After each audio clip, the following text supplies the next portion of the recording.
There's not a work by a philosopher, theorist of mind, cognitive scientist, psychologist, logician, that does not contain some list of the inherent functions and faculties of the mind. The number of these cognitive functions are so numerous and fixed that the line defining functions and faculties is blurred. This blur is owing primarily to a general failure to distinguish generalities or principles from those things which fall under them. This, however, is excusable, given the natural difficulty of the task. Our cognition is precise enough to make out details, yet vague and lucid enough to see those things which they have in common. It specifies the general and generalizes specific. It lets us categorize and classify, yet itself eludes classification. The combination of these two facts easily betray any attempt at a precise system of classification. The Quran does away with this dilemma by offering three main categories: as-sama, memory; al-basar, reason or understanding; al-fu'ad, imagination, which may surprise the logician or the cognitive scientist who's focused on codifying every known function and operation of the mind. Defining the general, on the other hand, proves much more effective, as it's in having something simple enough as to contain or be contained in everything else that our best chance lies in figuring out the rest. But how do we account for the myriad of cognitive functions, the dozen principles and patterns that logic, mathematics, and psychology identify from three lousy faculties? And how do we obtain these simple principles which are the basis for everything? This was Abraham's question before he turned his gaze to the heavens.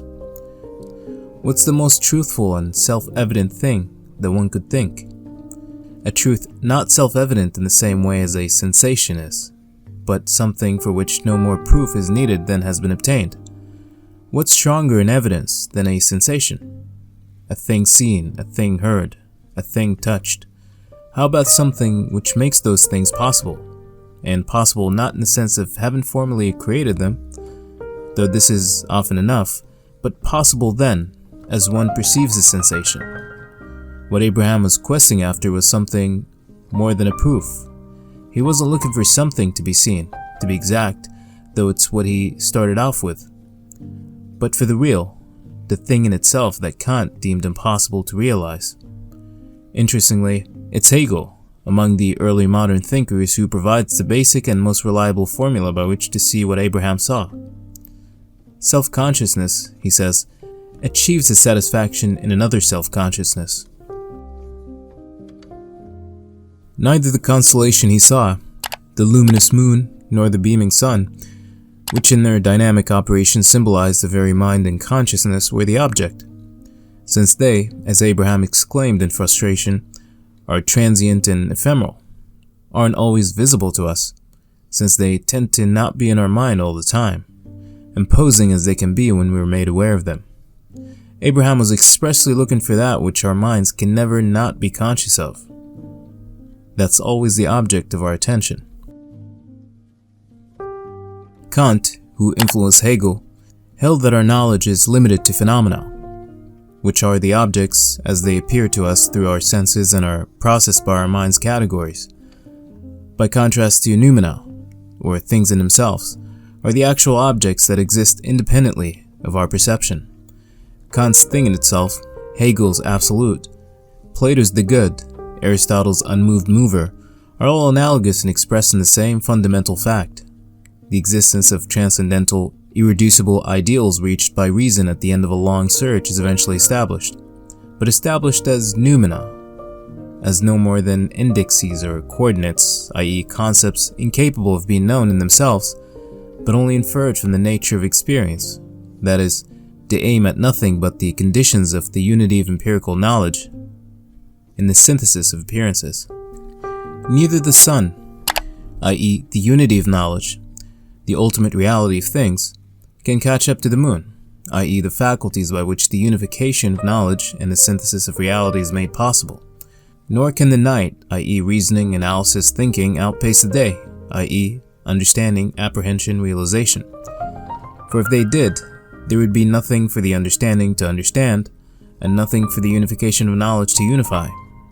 Hence it's by necessity that the truths which our experience disclose to us are relative, and relative to be exact to something which could not be fully represented in experience, but gradually, albeit to no ultimate avail, assimilated over time. Or, as one scholar put it, all progress in conceptual knowledge and pure theory consists precisely in surpassing this first sensory immediacy. This is a scheme that Abraham followed, and in a sense, to have stumbled upon a paradox, or to have identified an intellectual impasse or tautology somewhere, should not be considered problematic, as this only tells us that we have truly reached the kernel of our method, and have thereby defined a faculty of the mind. And this is the job of the logician, to find loopholes and paradoxes. There are things which give reality to their form but tend to be formless, i.e., their role is simply that of guiding and helping the mind navigate perceptions and ideas, yet they tend to be the very things that the mind is trying to grasp. But the impossibility of so doing, stemming from the contradictory nature of such a task, is what makes the attempt possible, and by extension movement and everything that can be called a process, which is everything. First, we encounter them as modalities of reason, or categories of logic, i.e. tools for shaping our immediate reality, identifying them first in the purest of all systems of reason, i.e. mathematics, in statements like, the limit of a series is never itself a member of the series, but outside it. In the case of mathematics, as opposed to philosophy, those principles are like keys or solutions, absolute values, logarithms, transfinite numbers, rationals, irrationals, infinity, etc. are tools, which are necessary for the construction of objects in general. They allow us to most accurately and reliably analyze and predict phenomena, and their value rests entirely in being descriptions of the behavior of signs. But once we turn around and make them our very objects of analysis, they throw us into all sorts of paradoxes and loops. For example, Zeno's paradoxes, Achilles' inability to overtake the tortoise due to the infinitely divisible distance between them, or the flying arrow as an immovable object for the same reason.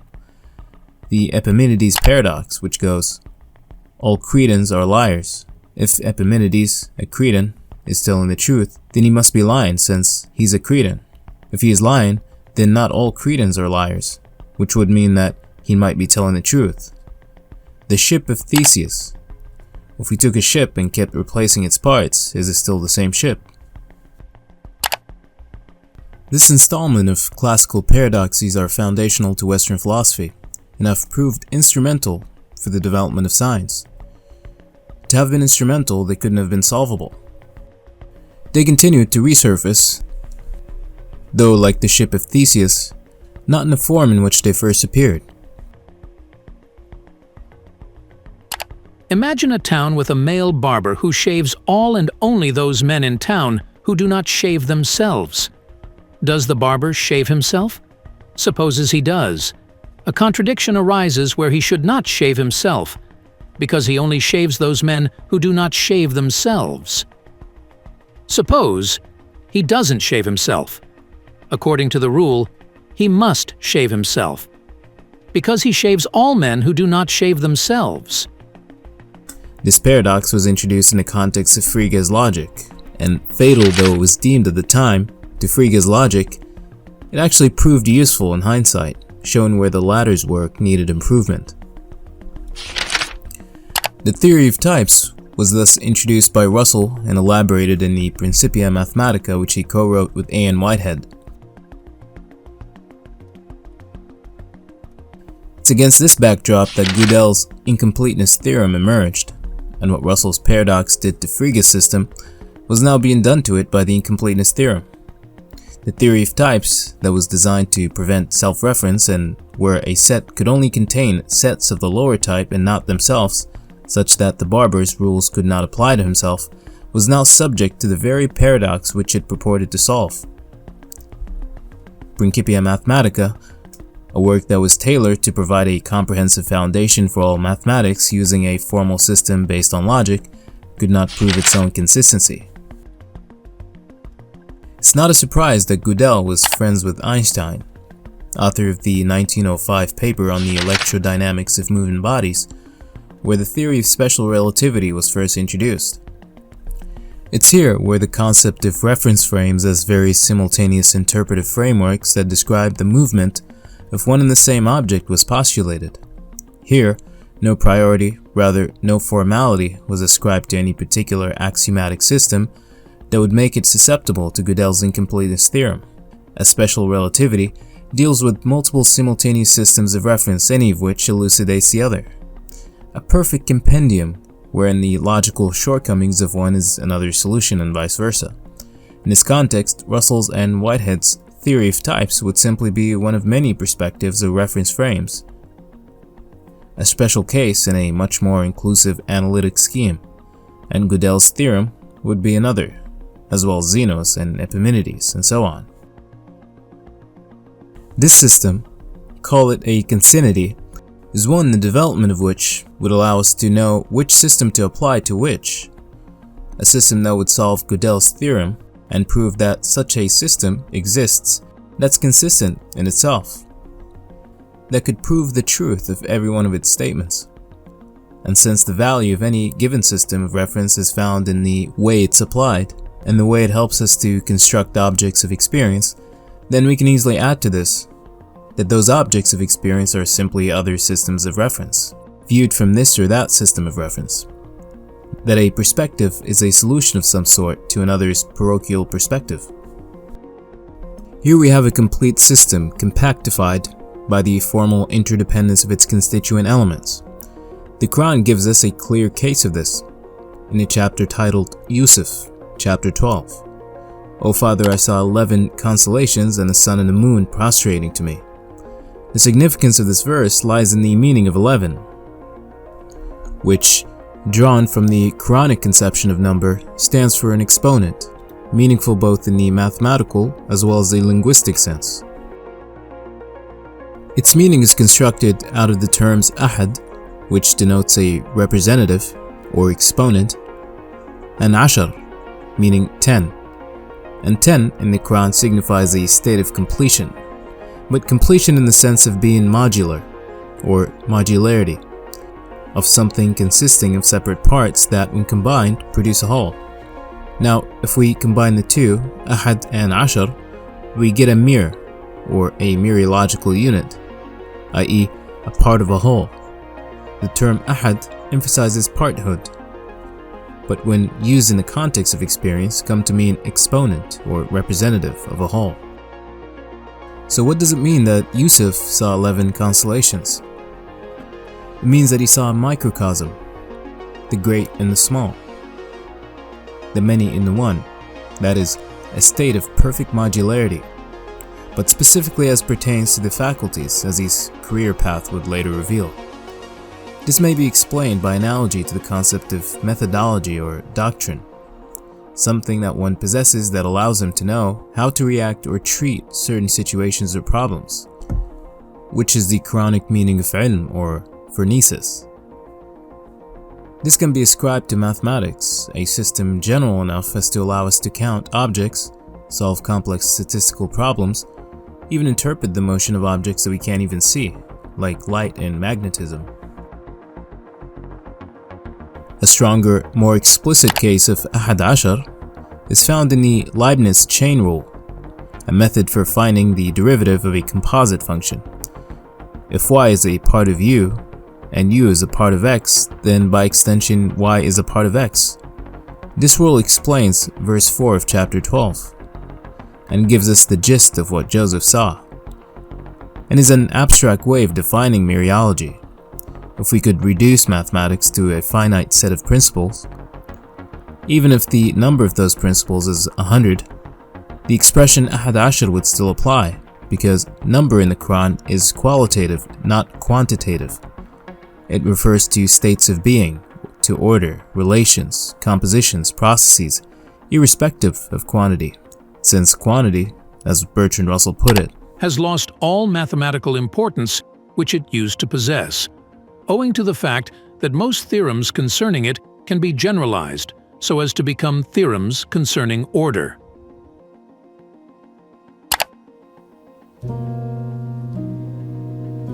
The defining characteristic of any formal system is compositionality. Thus, given any mathematical rule or concept that's universal enough, the fundamental principles comprising it can be reconstructed by rules of inference. That is, logical rules that explain how conclusions are obtained from certain premises in any formal system of logic. And a formal system can be thought of as a house, for example, i.e. by house we think of a structure of some sort that fulfills a definite set of conditions. A place that has rooms. One of those rooms is a living room, the other is a kitchen, the other a bathroom, a bedroom, maybe a garage or an attic. These are the concepts in terms of which a house is generally thought, and depending on which part we add or remove, the concept house may be altered.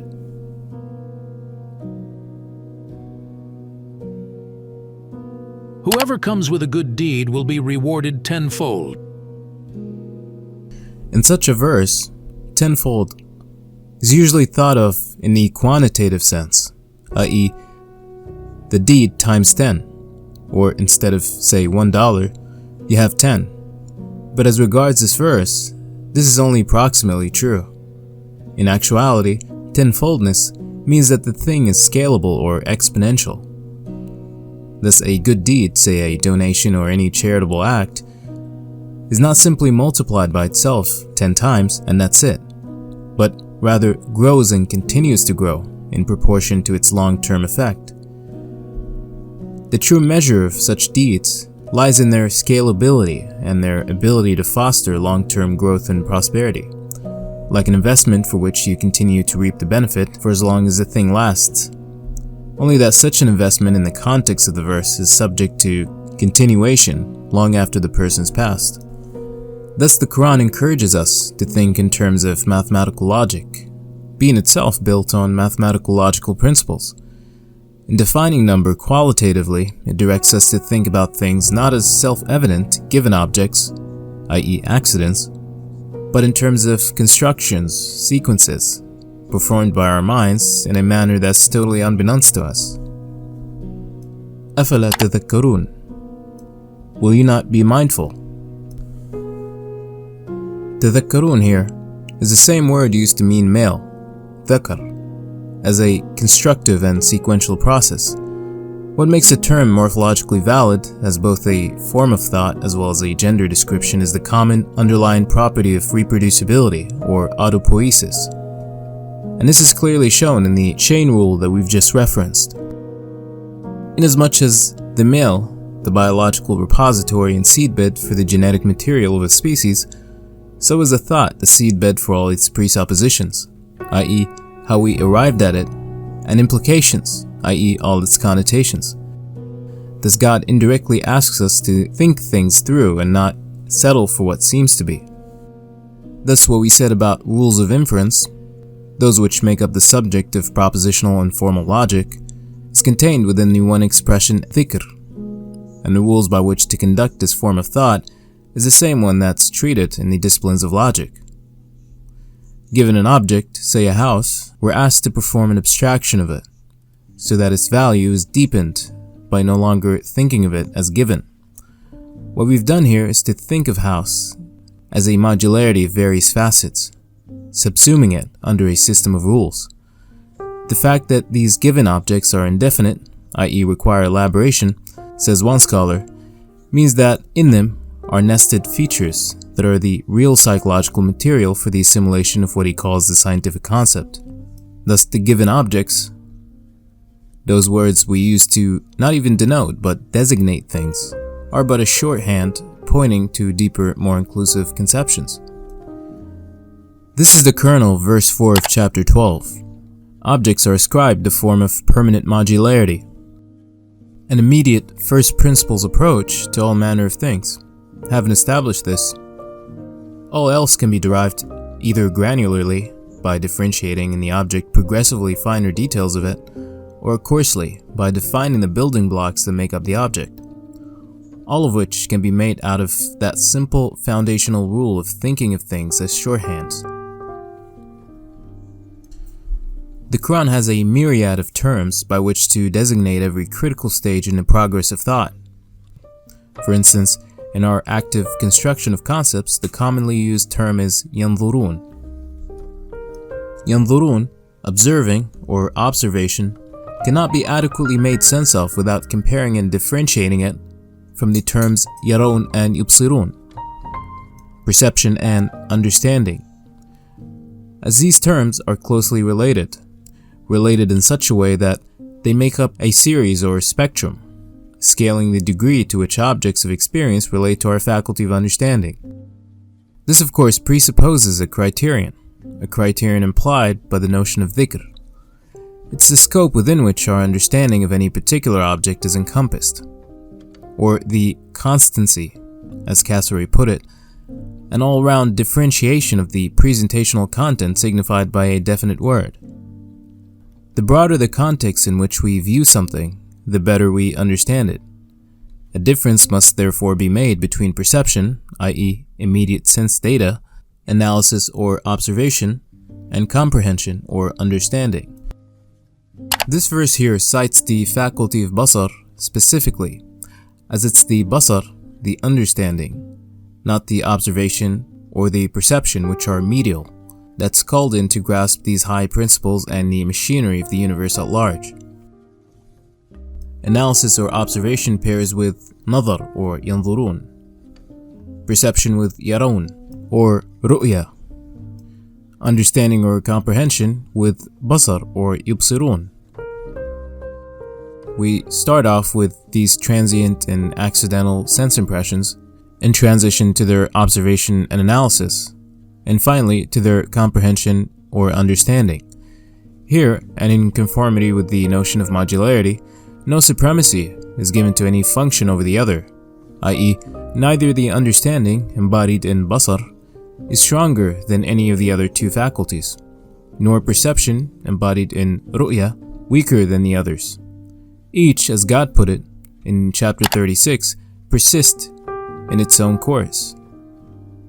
If we start off with ru'ya and ride the assumption of its marginal role in the constellation of Quranically defined functions, we'll find verses containing evidence to the contrary, as in verse 14 of chapter 96.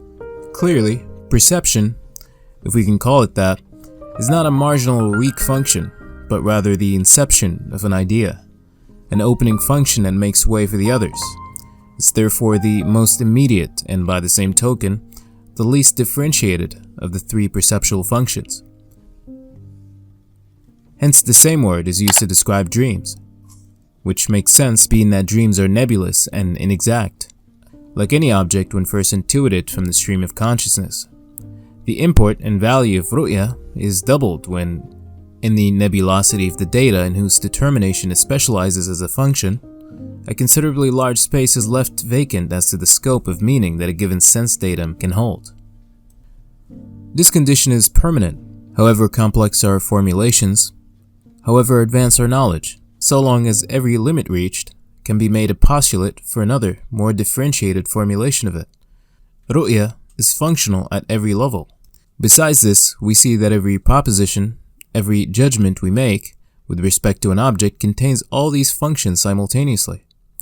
This is another modular feature. An object made by ru'ya, though vague, must still be conceived as vague. We know by this that it's mediated by the faculty of the understanding, basar, which forms a conceptual proportion of the overall ratio, that is, the understandable in it, which is the very idea of its nebulosity or vagueness. The function of observation or analysis, to which belongs the idea of the potential meaning of the object, is our active synthesis of it. Thus it's primarily through basar, the understanding, that we can make judgments regarding our impressions of the object, and to know if it's vague or if it's to be made sense of. And it's through ru'ya, perception, which is always carried intuitively, that we can form immediate sensory data and intuitions. And it's through the function of observation, nadar, that we begin to make sense of these sensory data. Thus we see that the functions of the mind work in an organized manner, that to each function is assigned a specific task, and each function accrues from the others and combines them in different ways. Rather, any one function, is just a certain way of arranging the others, of placing them in a certain order. A question here resurfaces, which we've raised in the beginning of the video. What's the difference between a function and a faculty? A faculty is obviously more inclusive and contains functions. It's that to which belongs the spectrum on which the functions are arranged. Thus, in our analysis of the three perceptual functions, only one of them satisfies the criterion of faculty, and the others are related to it as its beginning and continuity. Thus, the spectrum of ru'ya, nadar, and basar make up the general faculty of basar. We say here that the understanding, if defined as a process, would make more sense as a limit or telos of the perceptual activity whose beginning is ru'ya and continuity nadar. Thus, basar, the understanding, is the sum total of a perception and its observation. The other faculty that stands equal to basar is what's called a sama, which is closely related to basar but operates differently. Where basar is an active assimilation and understanding of perceptual data, a sama is the faculty of organizing and or identifying objects based on preformed patterns. It's a mnemic faculty, i.e. pertains to memory, but as we discussed in a previous video, memory is meaningless if we don't explain how it works. And how it works is by recognizing in something the underlying pattern of another that causes us to make an immediate and often unjustified connection. To draw an example used in a previous video, the formula as-sami' al-alim, the all-hearing and all-knowing, as is translated. The faculty of sama here modifies or qualifies that of ilm, i.e. phronesis or practical knowledge, which makes possible the application of knowledge to the situations or the conditions in which their application is due.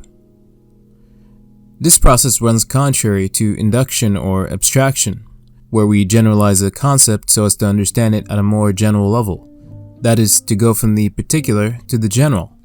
In sama, or memory, we go the other way, i.e. from the general to the particular. Now the same rule we applied to basar, with respect to ru'ya and nadar, i.e. the perceptual spectrum, can be applied here. Here we say that the same modular state can be found. The understanding we achieve when interacting with a particular object is a relation established by recognition. The understanding is an understanding of something as something. It's a continuous process, an active assimilation of something. However, the instance where the understanding is achieved in an instance is not the understanding, though it's easily thought of as such. This instance where understanding is achieved is actually sama, since it involves recognition, i.e. identifying the general pattern of something in the immediate object. Now the connection we've just established between these two faculties, that is the understanding, basar, the assimilation of data, and the recognition of meaning, or ideality in the object, is obtained by a third faculty. And to this third faculty we owe the connection or linkage of basar to sama, the active assimilation and recognition of what we're assimilating. This is called al-fu'ad, the imagination, or as Kant calls it, the productive imagination, provides the criteria for the understanding. Since the understanding is concerned with the assimilation of the object, it cannot know what it's assimilating unless this knowledge is given to it prior by another faculty. Thus the fu'ad, imagination, freely generates concepts, images, shapes that supplant the ideas which the understanding begins to assimilate. The imagination generates the objects based on given material stored in memory and allows the mind to relate things that don't seem related to each other. In fact, it's what makes the active recognition possible, since in recognition, we make an analogy between the given universal pattern, i.e. an imagined object, and something immediate. For example, the relation between the curve, the ellipse, the circle, is made possible because the imagination gives us the unity that allows us to see what these things have in common. The understanding here performs this successive relating process of curve, circle, ellipse, and the sama assigns their underlying unity to each case. In verse 11 of chapter 53, God relays how he approached the prophet to reveal his message to him, following that his heart did not doubt what it saw. It's said that it's the fu'ad that saw something. This is the imagination, but not the dreamy and fictional connotations often associated with the term. For even when perceiving objects in general, the imagination is what really gives them their shape, color, and size, etc. In reality, nothing really is permanent. Everything changes in shape, in color, and this variance is accounted for by the imagination. In chapter 6, on the other hand, those who disbelieve in the hereafter are asked to yield their hearts, i.e. fu'ad, or imagination, to the words of God. Now, the ability to have revelation, to conceive of the hereafter, of God, of Judgment Day, of Paradise, and all the other related ideas, is possible only through the faculty of imagination, since they are not immediate realities, and can only be imagined or contemplated. Thus it's for this reason that the verse cites the imagination specifically. In the beginning we noted how Abraham, during his meditation, was expressly looking for that which our minds can never not be conscious of. That's always the object of our attention. We add here that it's possible to understand the meaning now that we've defined the faculties. The faculties, though they are our only way of interacting with the external world, only work focally. That is, they are designed to limit things, to define and thereby contain and delineate things. Thus they are not suited for the task which Abraham originally embarked upon, which is that of defining God in the same way that we do everything else. But our consciousness is the consciousness of other things, and this the faculties help us achieve. But things are, as Abraham found, fleeting and tend to vanish from our sight. But what persists is always our self-consciousness, which is but the continuous application of these same faculties. And if consciousness in general is consciousness of other things, what's my self-consciousness caused by? Is it not one and the same faculties that we apply every time, by which we understand everything in existence? And although God calls himself As-Sami' Al-Alim, i.e. he who possesses these two faculties, that he's also given us the same faculties. The difference, linguistically, is in the addition of the definite article. But what explains it? Are these faculties that we freely use our own? Those moments of understanding, of seeing. How is it possible to conceive of something as small as a molecule, but also something as large as a galaxy? Is this supposed to be normal? Does this ability truly belong to me and my own self-consciousness? Or am I actually experiencing these things indirectly by way of something else? For Abraham, the transience of the sun, the moon, the constellation was the decisive point. It's wanting to ask in such a moment, what's permanent? And the answer which the mind seeks outside, among those things which it finds transient, turns out to be on the opposite side, in the ability to see these things as fleeting, to apprehend them and make judgments about them, to find them fleeting, to find them things as such. This is a permanent with which they are continually contrasted. What's more subtle is our consciousness of those acts of reason and judgment, which are permanent by contrast to those things which they apprehend. The order we see in the world, the order which these various objects conform to, are they things which our mind assigned to them, or do they truly belong to them? It's as if each time we become aware of something, that we are simultaneously assigning order to it, that we're calling it to existence, that we're, in some sense, creating it, that the objects of experience and the patterns which our mind ascribed to them are one and the same. When things disappear and reappear, and more than that, appear in the order in which they are, it's the faculties that make us aware of them. And this is something which happens involuntarily. The question then arises, in my immediate and involuntarily awareness of things, and in the order in which they assume each time they are perceived, are these not acts which mimic God's account of creation? By extension, are these faculties that we use not His? As in, every time we use them, are we not using them indirectly, rather than directly as we think?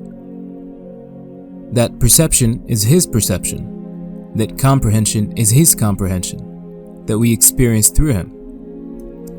For this realization to take place, it seems necessary that things be transient, as only in their transience that the acts of creation can be simulated through these episodes of perception and understanding.